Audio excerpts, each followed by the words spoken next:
रिबाई है। मैं यहाँ फिजिकल मेडिसिन रिहैबिलिटेशन जो है उसमें प्रोफेसर हूँ। वैंकूवर और न्यू वेस्टमिंस्टर में प्रैक्टिस करता हूँ, बीसी में। तो मेरा आज का चर्चा का उद्देश्य जो है ये रहेगा कि स्ट्रोक का असर आपकी सेहत पर जो है पड़ता है, क्या असर होता है, और स्ट्रोक के बाद की बहाली क्या है, और स्ट्रोक के बाद बहाली मेरी मदद किस तरीके कर सकते हैं, और अस्पताल से घर की वापसी कैसी होती है, और स्ट्रोक के बाद के कसरत का जो महत्व है उसकी भी बात करेंगे। अगर हम बैकग्राउंड की बात करें तो कनाडा में जो है ये मौत का तीसरा बड़ा कारण है, और सारी दुनिया में ये दूसरा कार्ड है। 4 लाख से भी ज्यादा लोग वो इस बीमारी से जूझ रहे हैं। जितने भी जो मरीज जो होते हैं, जो अस्पताल में दाखिल होते हैं, तो उनमें से 100 में से 15 में जो है, 100 में से 15 जो हैं वो वापस घर नहीं आते, उनके अस्पताल में मौत हो जाती। और 25% जो लोग हैं उनमें कुछ ना कुछ किसी तरीके की असमर्थता रह जाती है। 40 जो हैं तो उनमें जो है वो तो थोड़े से लेकर के ज्यादा तक जो है वो उनके में असमर्थता हो जाती है। और 10% जो लोग हैं उनको लंबे समय के लिए देखभाल की जरूरत पड़ती है। जो सालाना खर्चा जो है स्टॉक के ऊपर में, ये लगभग $3.6 बिलियन जो का खर्चा जो है वो, तो वो जो हेल्थ केयर की जो कॉस्ट है, जो खर्चे हैं, या जो जो नुकसान होते हैं और जो खर्चा होता है, वो सब मिला करके जो बाकी का जो खर्चा है वो जो लोगों की देखभाल करते हैं उसका तो जो है वो आप देख भी नहीं सकते हैं। तो अगर ये देखा जाए कि मेरे शरीर के ऊपर में स्ट्रोक का क्या असर होता है, तो स्ट्रोक जो है वो अलग अलग तरह के होते हैं। तो जो भी मरीज आते हैं वो हर मरीज अलग अलग होता है। तो वो जो स्ट्रोक जो हैं वो दरमियाने भी हो सकते हैं और गंभीर भी हो सकते हैं, और इन सब कारणों के ऊपर भी निर्भर करता है कि स्ट्रोक कैसा है, और क्या कोई क्लॉट था या सिस्टमेटिक था, या कोई खून बहा है, या कि किस साइड में, दिमाग के किस किस भाग में, किस दिशा में जो है ये स्ट्रोक हुआ है, और जो साइज है जो स्ट्रोक का, दिमाग का कितना बड़ा है, और दिमाग में कितना, और इसके साथ में भी इसका फर्क पड़ता है कि शारीरिक तौर के ऊपर में क्या असर पड़ता है। देख रहे हैं जैसे कि आपकी तस्वीर में, जैसे कि जो दाएं तरफ में जो है, तो इससे जो है कोई मुश्किल आ सकती है। और बाएं तरफ जो है, तो उसमें पढ़ने में या सुनने में या आप लोग को जो है इन चीज़ों का कोई पता नहीं होता। और स्ट्रोक में इस तरीके से फर्क पड़ता है कि कितना समय दिमाग के कितने टाइम तक आपके दिमाग में खून का संचार नहीं हो पड़ा, या अस्पताल पहुंचने में आपको कितना टाइम लग गया, और आपका इलाज किस तरीके हुआ है, और क्या आपको कोई पहले स्ट्रोक हुआ है या कुछ इस तरीके की आपकी कोई बीमारी पड़ी है। इस तरीके का भी पड़ता है कि नुकसान जो है वो कितना बड़ा। और तो ये जो चीज़ें आती हैं उसमें हर तरीके की तब्दीली वगैरह जो है आ जाती है। तो जब तब्दीली जो है हो सकती है, वो आपकी आपस में बातचीत करने में भी हो सकती है। आप अपने आप को, आप जो चीज़ बताना चाहते हैं बता नहीं सकते हो, अपनी बात समझाने में किसी या बोलने में मुश्किल आ जाती है, या कई बार बहुत ज़्यादा जो है वो बौद्धिक तौर से जो चीज़ें हैं उनमें दिक्कत हो सकती है। अपनी भावनाएं, आपकी मूड खराब हो सकता है, और भावनाओं को काबू करने में मुश्किल हो सकती है। जो डिप्रेशन है, जब जो स्ट्रोक होता है तो डिप्रेशन जो है वो काफ़ी ज़्यादा दिखाई देता है। लोगों के बीच में ये चीज़ जो है वो दिखाई देती है कि स्ट्रोक के 2 साल के बीच बीच में काफ़ी मुश्किल आती है, और शारीरिक तौर के ऊपर भी कमजोरी आ सकती है आपके शरीर में। तो कोई मांसपेशियां जो हैं वो सिकुड़ जाती हैं या अकड़ जाती हैं। जो तब्दीलियां जो दिखाई देती हैं वो होती हैं कि नखें जो हैं, जो नज़र जो है उसमें कमी हो जाती है, और कईयों को जो है वो उनको टॉयलेट जाने में या पेशाब में मुश्किल होती है। ये सारी की सारी चीज़ें जो हैं, ये मुश्किलें कि बौद्धिक तौर के ऊपर में भी इनमें मुश्किलात आ सकती है। इन दोनों चीज़ें इकट्ठी भी हो सकती हैं। जो स्ट्रोक है उसका जो असर है वो साइज के साथ साथ में, जो आप स्लाइड देख रहे हैं, ये उसी चीज़ को अंग्रेजी में बताया गया है।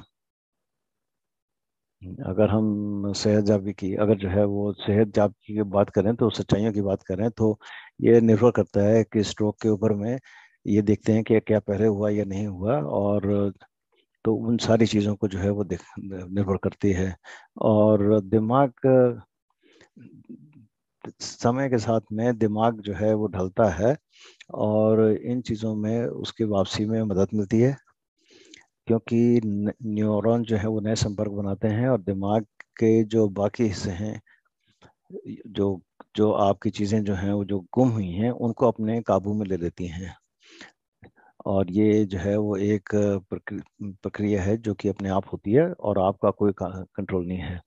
और स्ट्रोक संबंधी जो है वो क्या क्या प्रतिक्रियाएं हो सकती हैं, सामाजिक तौर से जो है वो दुख हो सकता है, तकलीफ हो सकती है, गुस्सा हो सकता है, चिड़चिड़े हो सकते हैं, ये सारी चीज़ें जो हैं वो हो सकती हैं। डर हो सकता है, बेचैनी हो सकती है, और शरीर जो है बौद्धात्मक और भावनात्मक तब्दीलियां के साथ समझौता करने में कठिनाई हो सकती है। ये सारी चीज़ें जो हैं, तो जो स्ट्रोक से बचे होते हैं उनके साथ में, या उनके जो बाकी के जो परिवार होते हैं जो उनकी देखभाल कर रहे होते हैं, ये उन सब के साथ में चीज़ें हो सकती हैं। स्ट्रोक के बाद की बहाली के लिए क्या हो सकता है कि जो कार्यात्मक योग्यताएं जो हैं उनमें मदद मिल सकती है, जो शारीरिक जो है भावनात्मक है, उसमें आप बढ़ा सकते हो, और जीवन की क्वालिटी आप बेहतर बना सकते हैं, और योग्यताओं को बढ़ा सकते हैं आप, और उसके ऊपर में आप केंद्रित कर सकते हो।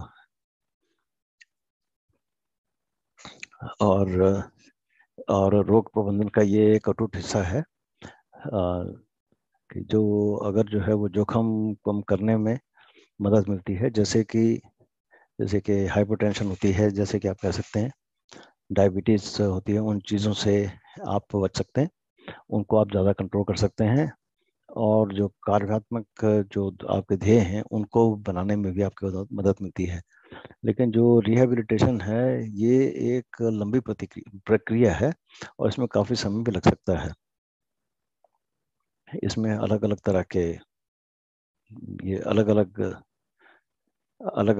लोगों का असर पड़ता है। हो सकता है किसी में ज़्यादा समय लग सकता है, किसी में कम लग सकता है। तो जो रिकवरी है वो कई महीनों से लेकर के कई बार सालों तक के हो सकते हैं।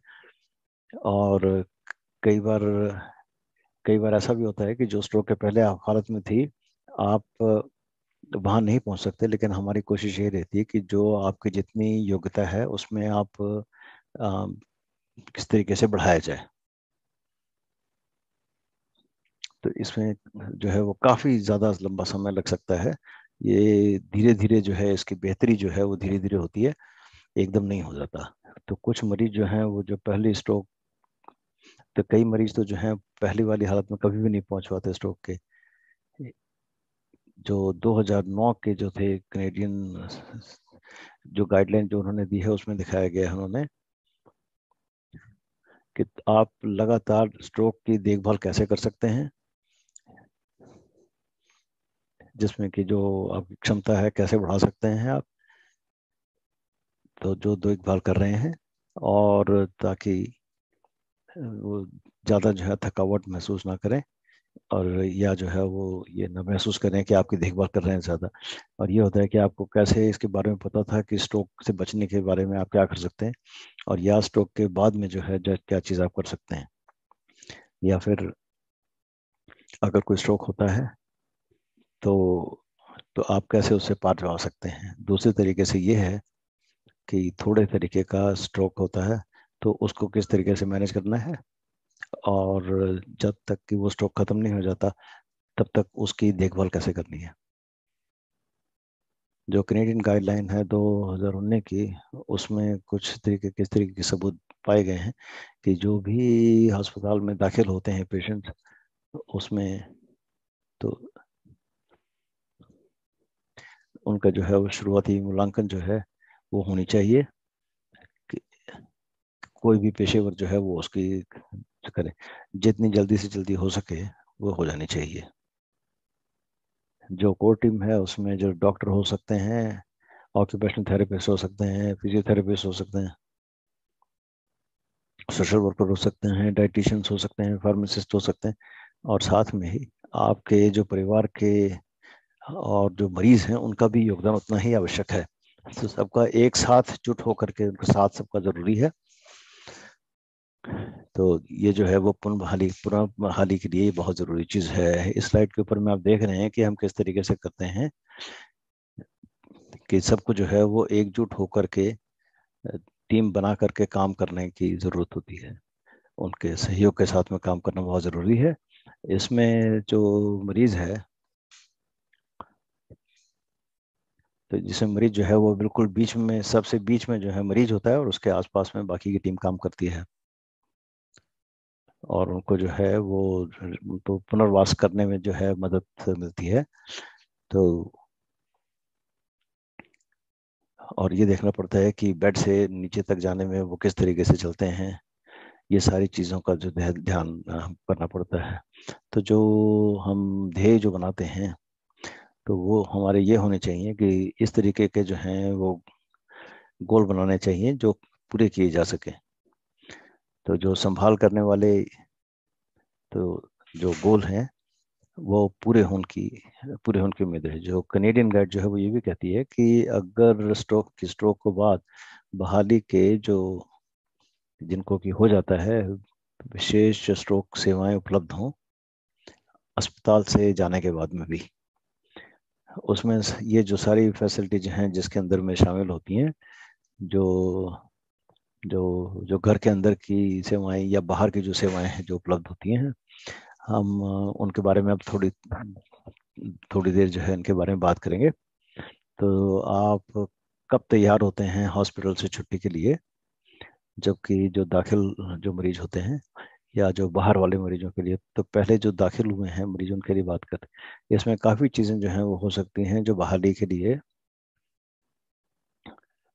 तो जैसे अपने अपने अंगों को जो है वो वहाँ पे उनको टच करना, या असेसमेंट करनी, या कि किस तरीके का इलाज जो है वो देखें।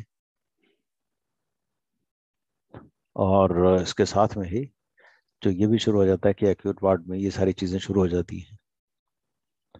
जो जो दाखिल मरीज होते हैं जिनको मध्यम से जो अधिक परेशानी तक आ सकती हैं, जिनको कि लकवा हो सकता है, तो मेडिकल तौर के ऊपर में बिल्कुल ठीक ठाक हैं, तो जो स्थिर हैं स्ट्रोक के बाद, कि उनमें किस तरीके की हम देखते हैं कि अपने आप वो बैठ सकते हों बिना किसी के सहारे के। उनके बीच में एक ये है कि उनके कम से कम जो जो दो फिजियोथेरेपिस्ट या जो ऑक्यूपेशन थेरेपिस्ट जो है उनके साथ में हो, और वो कम से कम 3 घंटे जो है वो हर रोज 3 घंटे की या हफ्ते में 5 दिन की जो थेरेपी जो है वो लेने के काबिल हो। इसके साथ में ये बहुत जरूरी है कि जो यथार्थवादी जो लोग हैं, जो तो इस तरीके के जो हैं वो हमको बनाने चाहिए कि जो ध्येय जो जो गोल जो हम पूरे कर सकें। तो जो बहाल की टीम जो है वो उनके साथ में जुड़ के काम करें।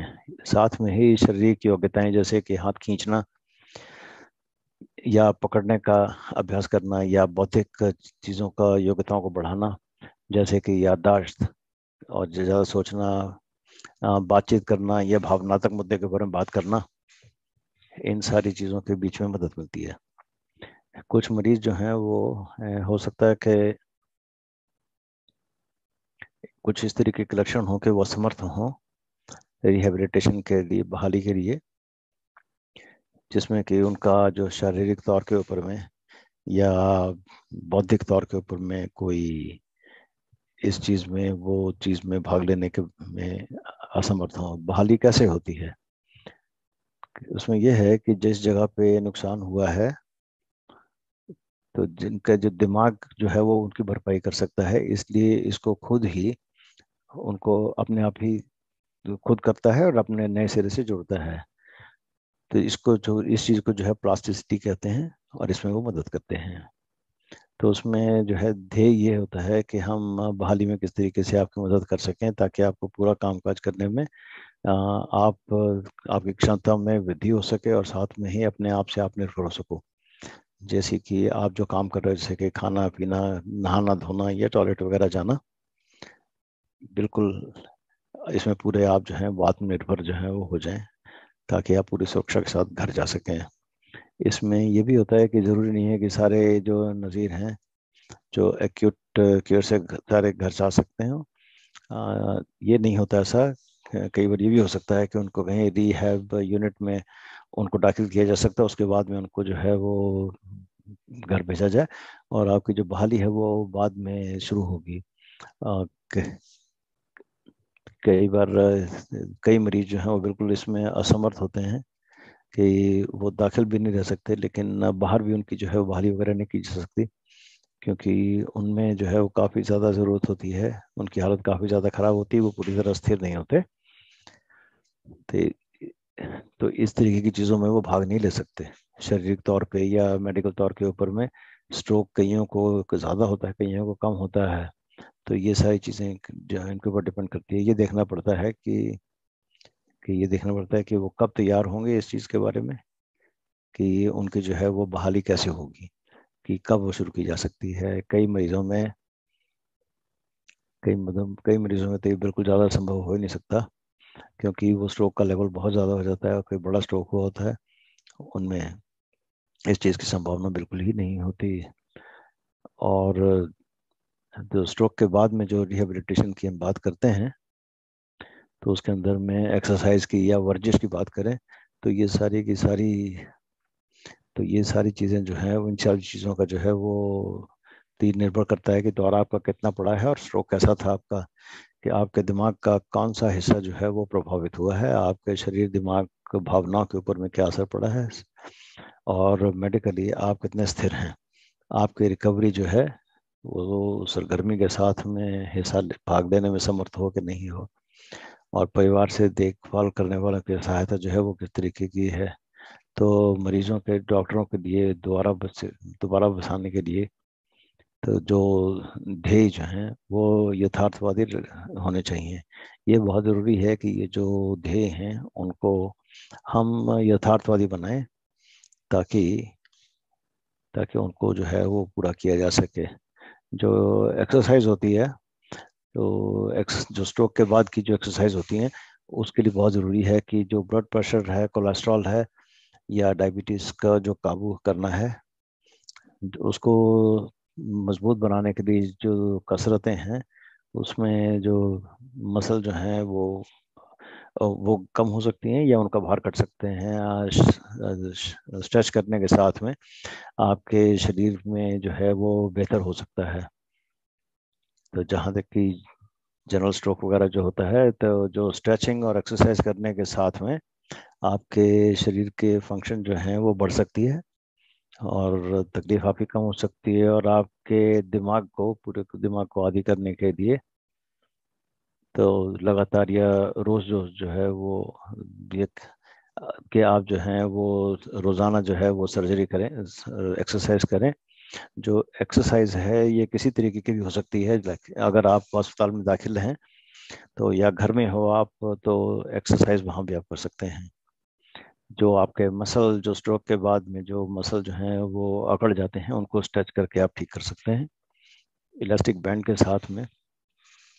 तो आप मसल्स को अपनी स्ट्रांग और ताकतवर बना सकते हैं और आप अपने चलने की क्षमता को भी बढ़ा सकते हैं, या आप किसी डंडे के साथ में चल सकते हैं या किसी का सहारा लेकर धीरे धीरे चल सकते हैं। और जो हिस्सा आपका और जिस जिस हिस्से में जो हिस्सा आपका ठीक है अगर आप उसकी एक्सरसाइज करते हैं तो उसके साथ में जो आपका जो जो जिस हिस्से में आपके अधरंग हुआ है उसमें भी आप बदलाव ला सकते हैं। आप टेक्नोलॉजी की भी कुछ मदद ले सकते हैं, फ़ोन के ऊपर में कुछ प्रोग्राम भी होते हैं जिनके ऊपर में आप भाग देख सकते हैं कि जो आपके भी बदलाव आ रहे हैं, तो आप उसका रिकॉर्ड रख सकते हैं, देख सकते हैं कि कैसे हो रहा है।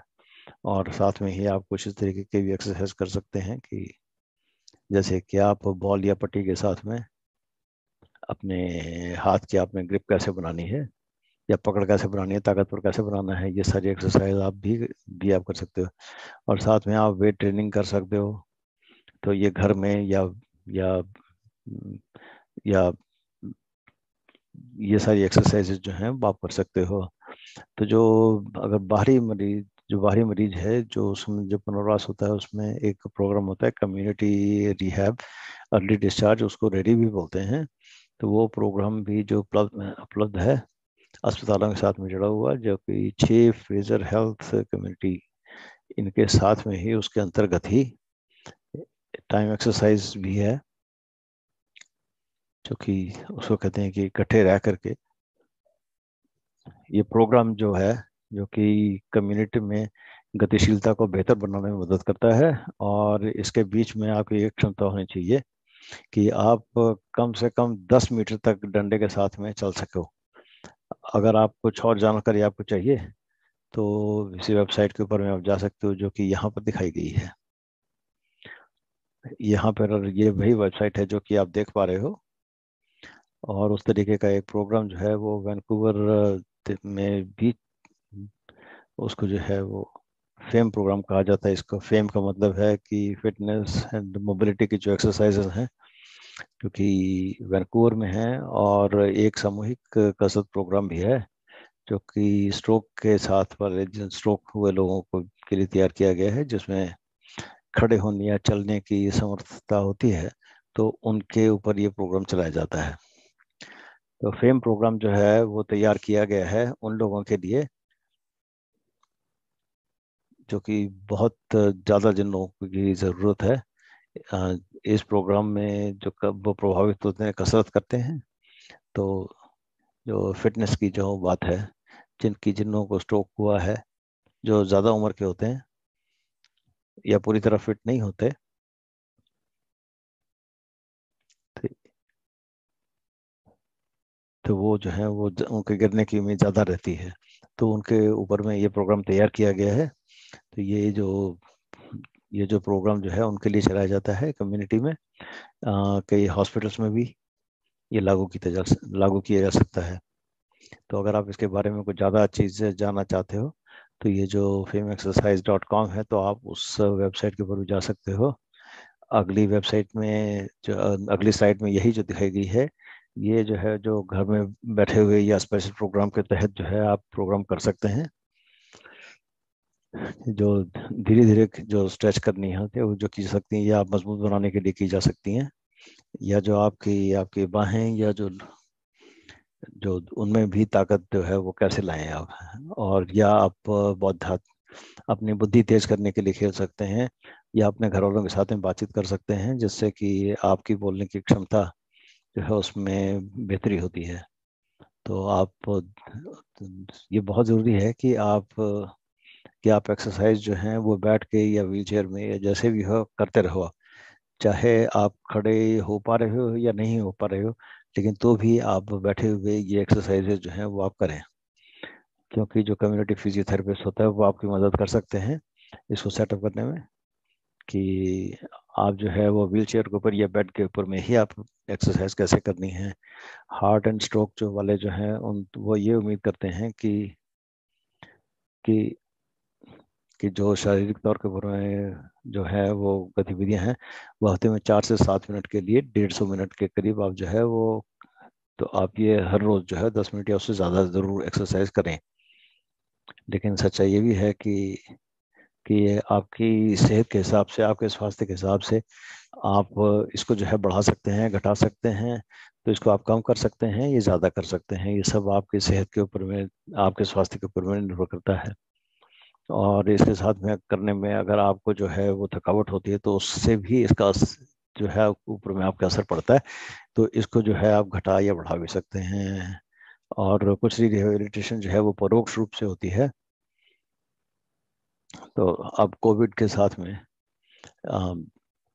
हमको जो है ये चीज़ें ज़बरदस्ती करनी पड़ रही हैं तरीके के साथ, जबकि ये जो चीज़ है ये पहले भी होती थी।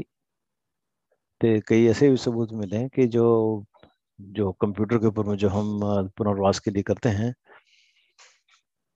तो वो तो उसका भी जो है वो इतना ही फायदा होता है जो अगर जो है वो निजी रूप से जाकर के करते हैं, तो वैसा ही उसमें भी फायदा होता है। कई बार ये भी सबूत मिले हैं कि ये कई जगह पे कि जो है वो अगर आप वहाँ पे जाते हैं, खुद जाते हैं, तो जैसे कि स्पीच थेरेपी हो गई या कार्डियक स्टडी जो है, उसके अंदर में जो है वो जाते हैं आप, तो वो ज़्यादा तरीके से, अच्छी तरीके से हो सकती है कंप्यूटर से या वर्चुअल से। तो दूसरी चीज़ जो है कि जो जो एक ग्रास प्रोग्राम है जो कि कम्युनिटी में रहते हुए आप प्रोग्राम को कर सकते हैं, जिसमें कि आप स्ट्रोक के बाद में, तो उसमें आप अपने हाथों की और बाहों की शक्ति जो बढ़ा सकते हैं। ये प्रोग्राम उन लोगों में ज़्यादा प्रभावकारी है जिनके की जिनके की स्ट्रोक के बाद में जो है उनके बाहों में और हाथों में समस्या आती है, उनके लिए बहुत प्रभावी प्रोग्राम है। और आखिर में बस यही चीज़ है, जो रिहेबिलिटेशन प्रोग्राम है, ये सिर्फ इस करके ज़रूरी नहीं है कि आपको जो स्ट्रोक हुआ है कि वो बाद में ठीक करने में वो आपकी मदद करता है, लेकिन साथ साथ में ये भी है कि आपको जो दूसरा स्ट्रोक या दोबारा स्ट्रोक जो है, उसके चांस, जो उम्मीद है, जो उसके जो है वो कम होने की उम्मीद है। आप अपने डॉक्टर के साथ में बात कर सकते हैं, थेरेपिस्ट के साथ में बात कर सकते हैं कि आप अपने आप को, आप आगे से, पहले से जो है ज़्यादा काम करने में या ज़्यादा काम बढ़ाने में किस तरह कर सकते हैं। आप अपनी क्षमताओं के बारे में भी जान सकते हैं कि आप कितना कर सकते हैं और आपकी योग्यताएं क्या हैं और उनमें कैसे बढ़ाई कर सकते हैं आप। और ये भी चीज़ आप निर्धारित कर सकते हैं कि आपके ध्येय क्या हैं और आप कौन सी चीज़ पहले करना चाहते हैं, और आपने जो भी चीज़ ध्येय बनाए हैं वो यथार्थवादी होने चाहिए। तो कई बार ध्येय जो बनाते हैं हम वो टाइम के साथ में बदल भी जाते हैं, तो उनमें जो है वो बदलाव भी किया जा सकता है।